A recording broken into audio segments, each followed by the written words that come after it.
Hello, everybody. Welcome to another episode of Top You. Today, I have the pleasure of talking with Anna Dannfeld, awareness coach. I am Claudia Cimenti, professional coach and founder of Top Coach Luxembourg.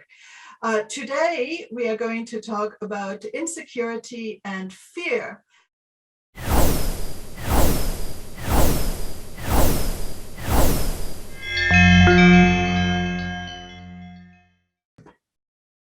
Hi, everybody. Welcome back to another episode of Top You.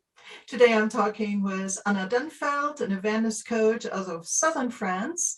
And I'm Claudia Cimenti, a professional coach in Luxembourg. I'm also the founder of topcoachluxembourg.com. No, .lu, never mind, topcoachluxembourg.lu. If you feel like having more of this content, don't hesitate to subscribe and hit that notification icon. So today we're talking about uncertainty and fear. We just recorded a session where we talked about the personal experience of Anna in terms of positioning her business and the kind of charge that brings up in terms of uncertainty and fear. But now let's maybe open it up a little bit wider, Anna, in terms of, you know, in general, the VUCA world that we're living in. And also, you know, COVID in particular has created a lot of situations that invoke fear and uncertainty in people. So what do you think about that? I think there are two parts. One part is this that we talked about. I think you said choose your discomfort, the discomfort of change, but it could be something you really want, that it's still in a way your own choice to go to a uncomfortable place. Now with COVID, we're talking a whole different program because COVID was not chosen. COVID came and slapped everybody into their houses, closed the door and said, that's it, you're sitting there. And it was overnight. And I think for a lot of people, they didn't even know what was going on. Suddenly they were locked up and they're like, what? And everything changed. They might have lost their work, their jobs, the children are homeschooled and they don't know how to do it. And all these people that live with domestic abuse, they're locked up with their abuser and can do nothing about it.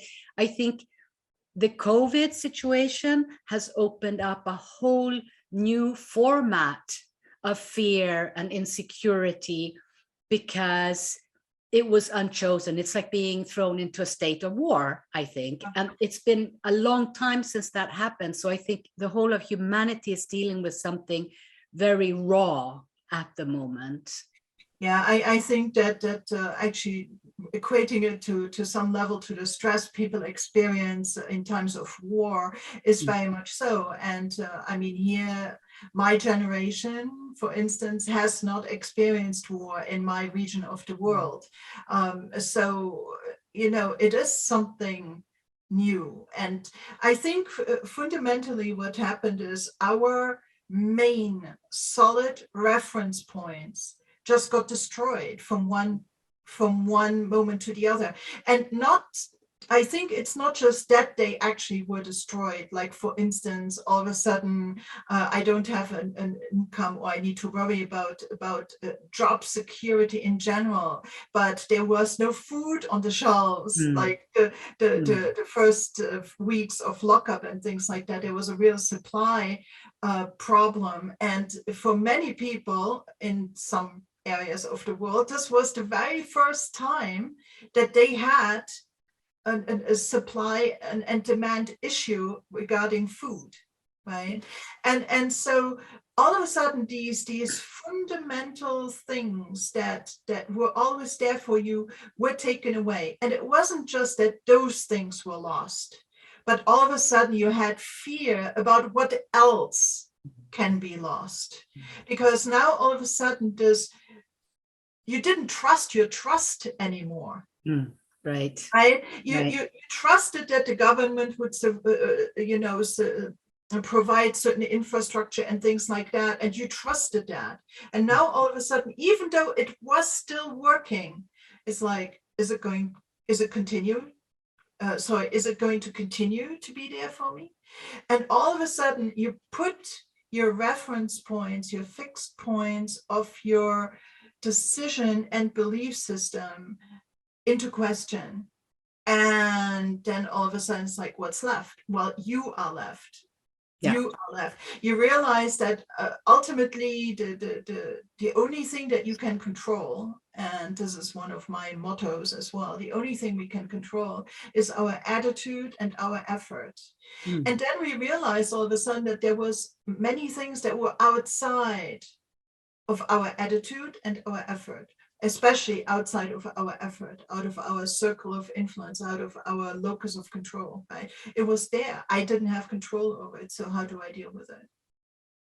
I think also the very, very real fear of disease.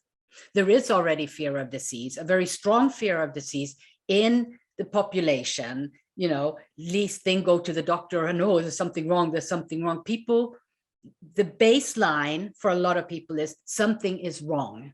You know, get a headache, I have brain cancer.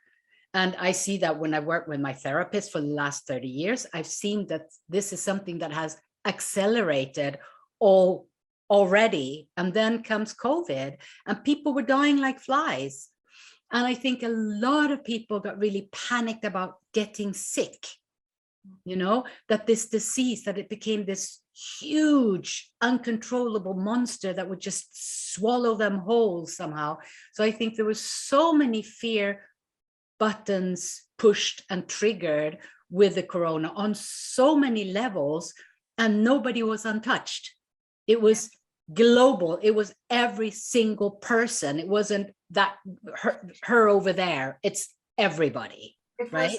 It was quite interesting, right, to see it's something that truly transcended age and gender and social class. And yeah, there's discussion about it, obviously, but it is something that was just, the virus didn't care. The virus didn't care.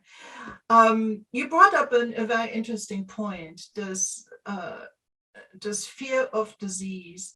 I know that my health is something that can be gone at any moment. I can wake up tomorrow and not be human. I mean, literally. And so not to that extent. I was seeing a dragon or something, you know, you wake up and you're a bird. I'm sorry. But I didn't giggle. I came close. No, but you know what I mean. It's something that needs to be managed, right? But people, so I never take my good state of health for granted. It's something I'm grateful for. It's something I manage, you know, on the everyday.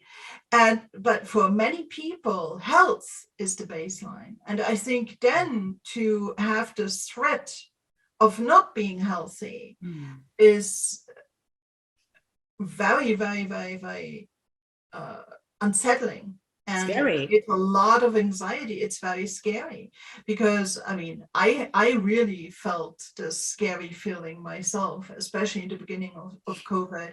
And even now, if I don't need to go out, I do not go out. If I don't need to socialize, I do not socialize, right? And so even nowadays, I read in the newspaper today here locally that finally our Omicron wave numbers are declining. So hopefully we're getting kind of over this hump and that it will free again some of the restrictions. But that's a very good point that you're making. In a way, reminds me of, because you're a few years younger than I am, but the Cold War, right? Russia, America, who's going to press the button? Though everybody in between Russia and America sort of lived in this, under this threat. It wasn't war, everything was okay. But there was this threat of somebody pushing the button and we would all die. And in a way, COVID has become this threat. Yeah, but just much more diffuse. Yes, and there's no button. Right, and much more dangerous to negotiate. Yes. Right. So it's it is just this threat. It's this thing that if you allow it is always hovering on your mind. Yeah. Right. in your mind. And so I think that it's more or less present for different people. It comes back also to this, how do you feel it in your body, right? Yeah. Some people still feel the stress, they feel it, they feel this clenchedness still nowadays, versus others have learned to relax into this new reality with all these safety precautions and limitations that are imposed upon us. So what's your take on that? So I think it's very much where you live, you know, because the more it's sort of in the air, in the energy, the more you're reminded of it all the time. And I think that is also a trigger. Like here, I can forget about it because I'm sitting here, I look out, nobody has a mask in the street, it's in the shops, you know, so I can forget that it exists. But if I would live in Paris, it would look very, very different. It would be there constantly, right? If we were to abstract now from COVID, because it's essentially one example, like war, like other things of this whole VUCA concept, right? VUCA being volatility, uncertainty, complexity, and ambiguity. And I think that COVID fit into all of them. Yeah. Volatility, you never know what's going to happen tomorrow.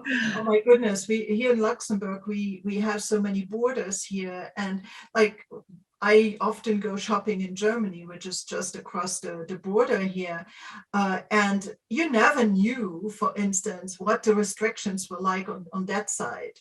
Right? If it was okay for you to cross the border or not. And this is stuff that you did every day. But all of a sudden, all this stuff was volatile. You couldn't know from one day to the next what was happening. Or even locally, like which restrictions are going on, which vaccinations protocol is required now. Volatility, uncertainty. It's just like we do not know what's coming next. We just don't know what's across the horizon. Is the next wave going to hit? Is a new is a new strain coming up that maybe our current vaccinations and so on cannot deal with, our current treatments. Complexity, certainly, right? It impacted so many areas of our life, of our personal life, our work life, and the wider ecosystem overall, not just country-wise, but worldwide. So huge, huge complexity. Everybody at every level in every system had to learn, again, new ways of interacting and dealing with it. And then ambiguity, right? I mean, the whole, I mean, just look about the ambiguity about vaccinations. Yeah. How many, which ones, should you not, and so on. And you're bombarded with all this contradictory information, and these proponents and those proponents, and the government and the anti-government and all that kind of stuff. So I think COVID is a very big VUCA example, right? It's a very big VUCA example. So if somebody now were to come to you with a VUCA example, now not necessarily COVID, even though we can continue using this example, what is kind of a way that you would help them approach this as a coach? I think I would start with really finding a baseline for this person. You, who are you, where are you, sort of just your baseline, you know, and see to grow from. And also if there are specific triggers or if there are specific points that make things happen, I ask questions and they tell me their stories, and then I listen, and then I can hear that, hang on a minute, I heard something here. So then I can start, you know, fishing on that little bit. And so I listen a lot and I read a lot, the person, to see where is their sort of baseline, their base structure. And then I take it from there. I pose questions and see what they say. And I think what's interesting is that you're a coach, you know this, that when people start talking about themselves together as in a focused way, like with a coach, not just your friends, then you start hearing yourself. And that's where you can start having this conversation with yourself. And I try to get that started so they continuously have this conversation with themselves. They become more aware about what are their reactions, to recognize triggers and why it happened. And I always set it up a bit like a game, you know, it's fun. This is fun. It might be difficult along the way, but basically this is fun because you're learning, you're getting to know this one person who is like your only guarantee in life. Everything can disappear, but you know, you're still there, you know. So this is how I do it. And then when they come back to me, they usually have seen things and they can say, oh, I noticed I have a trigger in this. Mm-hmm. And then we can work around it. Yeah, it's a process. Yeah, absolutely. Because with a coach, you're having these conversations with yourself that otherwise you wouldn't have, and also illuminating certain aspects that usually you put the blinders up when you're by yourself because they're too uncomfortable. So yeah, absolutely. You know, things that definitely, it's the coaching 101, right? Having these conversations and letting people figure out really that awareness of what makes them tick. Truly, right? And then, you know, being able to decide either to stick with it or to change potentially. In terms of looking at VUCA, I think I would probably along the way keep a particular focus, at least in my head, as I'm observing, on control and acceptance. Hang on, now control and acceptance. Okay, yeah, I'm good. So the person, what do they feel they can control and what do they feel they cannot control, right? What is really in their sphere of influence or in their sphere of control and what's outside it, right? And like if we go step back to COVID, for instance, there's so much stuff in terms of COVID that we cannot control. Voila. Right. And so it does not make sense, or it's wasted energy to become so upset and so embroiled in all these things you cannot change, to put so much of your energy and your stress onto, you know, things that you have absolutely no control over. You know, what some government in Africa does. Yeah, exactly. What your own government does sometimes, right? So what you can control are other things. And by all means, go online and sign a petition. Those are things you can control. But the things truly you have no influence over, not even marginally, just let them go. Just let them go, because you know, and you hear it on water cooler discussions as well, you know, people getting like so like into these huge emotionally invested discussions about these abstract things, or right. And I think that it just eats too much of your energy. So becoming judicious about control or lack thereof and the associated acceptance. Accepting does not mean you agree. No, it's just it's fact. Letting go of the emotional charge that you associate with it. Right. So, for instance, that is one of the things that I would look into. You know, if I were to work with a person like that. Also, as usual, you know, their base assumptions about what, like when we look at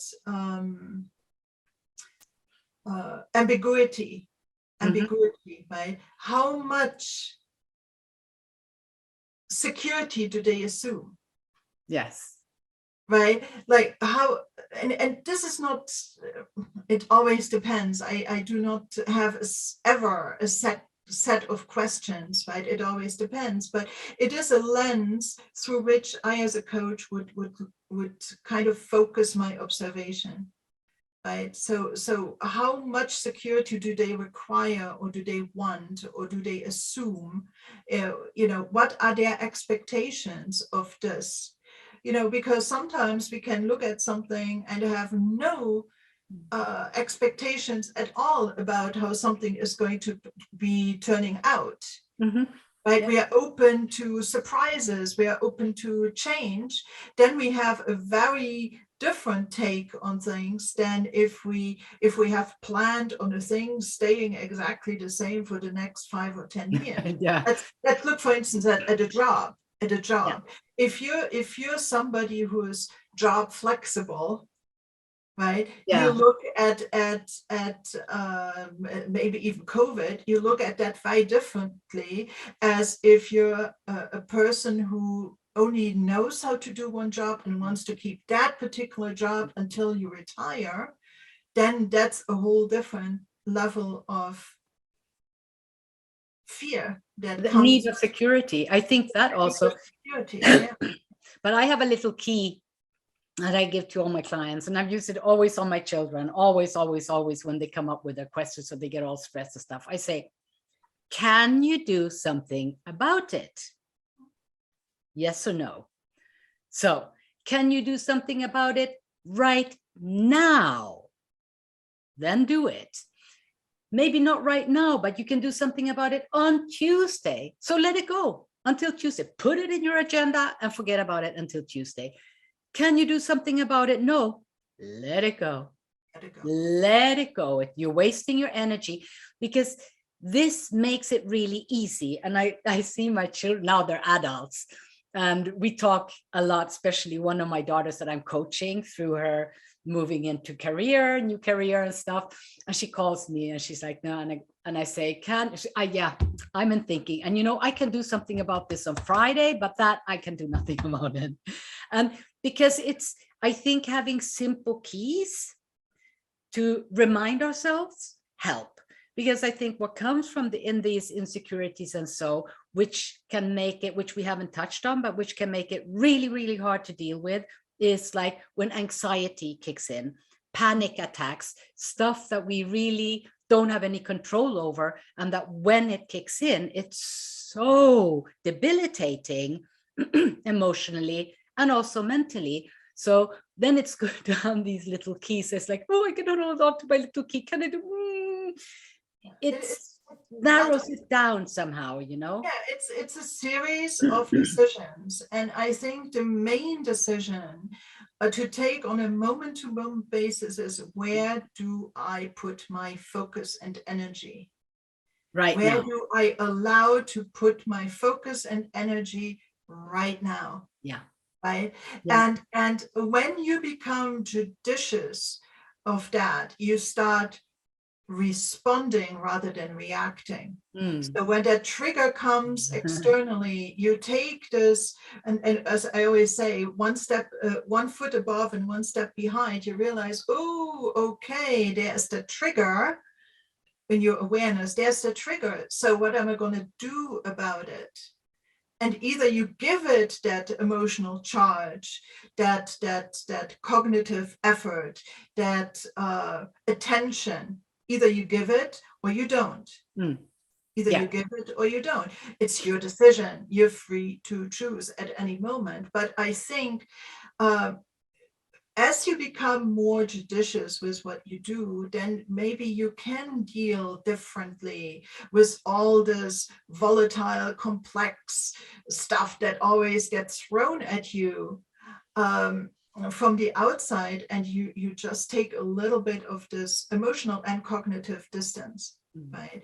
And where do I want to put this energy? That is the number one thing, the number one really decision strain that needs to go through your day.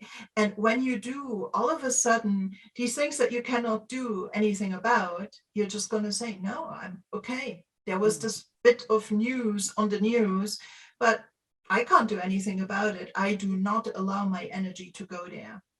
You can take the information and then drop it. Right. I'm not going to invest myself. I'm not going to stress myself out mentally, psychologically. I'm not going to stress myself out over that particular thing. I have other things I can focus on. I have other things I better be doing. And you become just much more judicious about it. Right. So let it go. Let it go. Good point. Yeah, absolutely. It comes always down to this locus of control, and all my coaching clients become experts at that. Yeah, All become mine too. You give them the right keys, make it a bit fun and doable, because I think that's important. It's doable, and that's really simple. Can I do something about it? Yes or no? When can I do something about it? If you wake up at 3 o'clock in the morning, you probably can't do much about it. So let it go and deal with it tomorrow, you know, after your coffee. It's because it's so real, it's so obvious somehow. And I think people need such simple tools to remember to be cognitive. You see, just not, you know, riding a banana peel through life. Whoa, whoa, and then there was a wind here, and oh, and then this happened, and oh, whoa, whoa, you know, but to say, I'm stable and I make the decisions, and then it's like, oh, number one, can I do number two? Because if you don't turn cognitive, if you don't start thinking cognitively and get to know yourself, having that conversation with yourself, or whatever we wish to call it, this is not going to happen. You can't make these decisions. You do not see this area, this realm of actually having choices. Yeah. You see? So that's again why coaching is so important. Yeah. I think especially in light of a VUCA situation, whether it be a global one like COVID or one that pertains to your context and situation, is this figuring out the important compared to the urgent. Yes. Because many of those VUCA things want you to believe you're in this urgent, stressful, now this way kind of things, right? Because if you think of it, volatility is very often like a shorter term thing, right? The uncertainty is also, I do not know where to go long term. Right, because it's uncertain, so I kind of restrict myself to the here and now. The complexity is I don't even want to deal with it. I don't even know. No. And then the other thing is the ambiguity, of course, you know, making sense of things in a larger kind of environment. And so the default stance, I think, when we are confronted with something like that, that our brain leads us to, and I think that the situation also leads us to, is a more short-term thing.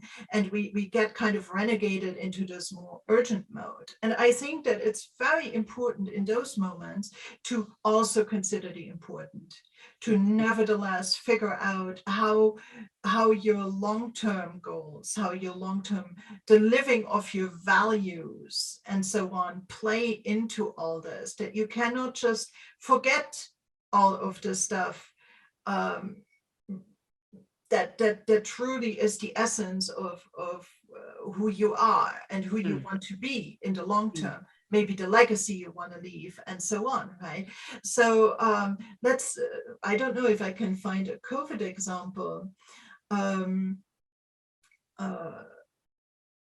but imagine that you have this desire to connect people locally to each other so that they can, maybe a charity you want to run locally.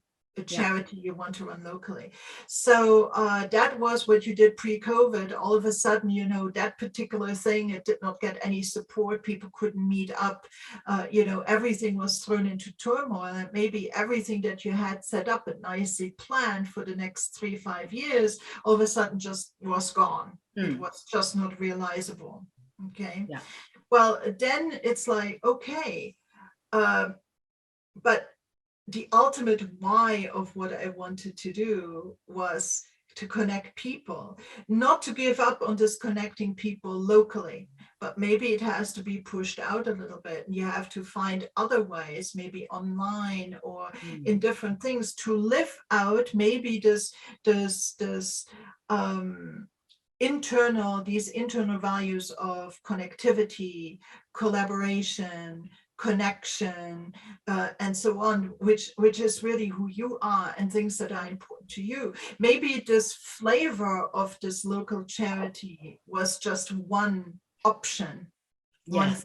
Right? Yes. So the important versus the urgent, I think, would be another thing that I would kind of try to keep in the forefront as well of this lens for which I looked at. What do you think of that?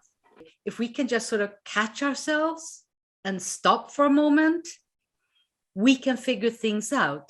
I think also that, like you talked about this community, which I think is a brilliant example, because what I see when I talk to people and I listen and I look around is that the thing that people feel the loss they feel the strongest is the loss of community. Not seeing their families, not seeing their friends, not hanging out for dinner, being isolated. And there it's, I mean, we have computers and stuff, so a lot of things can go online, and a lot of people, there is another option. And as I said to you, I love having an audience. I feed off an audience. Now I don't, they're not there. My people, you know, I want to have my people there, which I can't do that anymore. So I have to find a way to put it on video and go on the computer, stuff like that. And then is exactly what you talked about. How important was that want, that passion? You know, if I say, well, okay, I give up. If I can't stand on a stage and have a bunch of people in front of me and it's all lovely and happy, you know, then I'm not going to do this. No, I'm not, because that's not the point. And I think this is what you're saying, right? That you have to stick with what's inside of you, that there are usually other solutions. That it's like with everything, you try to do something. I'm renovating a house, right? And there was a problem and I just couldn't wrap my head around, and it got more and more and more. And then I talked to the builder guy and he said, oh, we can do it like this. I would never in a million years have thought of that. There is always a solution to every problem. If there is a problem, there is a solution. Yeah. Without a solution, there is not a problem. So I think that is also something to hold on to, and maybe bring in others, because we still have community, even if it's online, even if it's not private and personal, we still have our community. And I think it's important to remember that it just looks different, but we can still communicate. I mean, for me, I spend so many hours, I mean, sometimes a day on Zoom, right? On the computer. I mean, it's, and for me, it has become the de facto way that I communicate with the outside world. I love having coaching clients come to my office, but, it's like, I coach online, and it's perfectly fine. It's perfectly fine. We have, and I did it already pre-COVID, just because I love the ease of it, and sometimes also just a little bit of distance, right? Even though I like, some of the tools that you can more easily do when you're in person. But I think that coaching in general is important in situations like this, because it allows you, like you say, this different solution, this different viewpoint, and not telling you to do a thing this way or that way, but to taking you by the hand and showing you different solutions, and then letting you decide, right? Yeah. Because we are all stuck too much in our own story to really be able to step outside of it. And especially when we're in moments of uncertainty and doubt, and uncertainty and fear, I think that it becomes even harder for us by ourselves to take the step back, to gain this internal set point again, right? We're in such a hyper mode. We sometimes cannot calm down enough to find our center. True. To find our center. And so, and I mean, Oliver, you have a coach, I have a coach, you know, it's just one way that you take this external view, because talking to the coach who observes you without judging allows you to observe yourself without judging in a space that is safe, that is quiet, that is, like I said again, non-judgmental, right? And it just allows a different kind of energy as you look at yourself.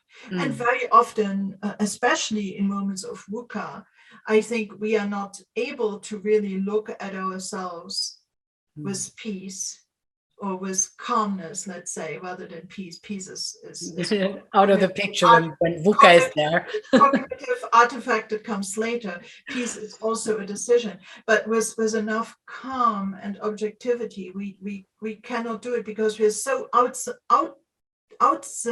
outwardly focused. That's the word. Outwardly focused. So a coach allows you then to look a little bit more for the essence again. Bring it back a bit. Because I think also, I mean, the whole thing with VUCA is that there is not peace. There is not grounding.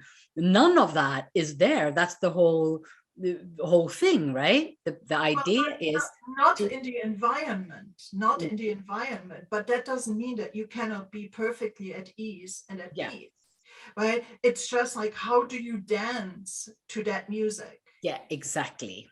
Right. How do you just manage it? What kind of resilience do you bring to it, and so on? And you know, the more you're able to dance is actually a very good analogy to that. It's all the stuff that is being there. How gracefully can you navigate this?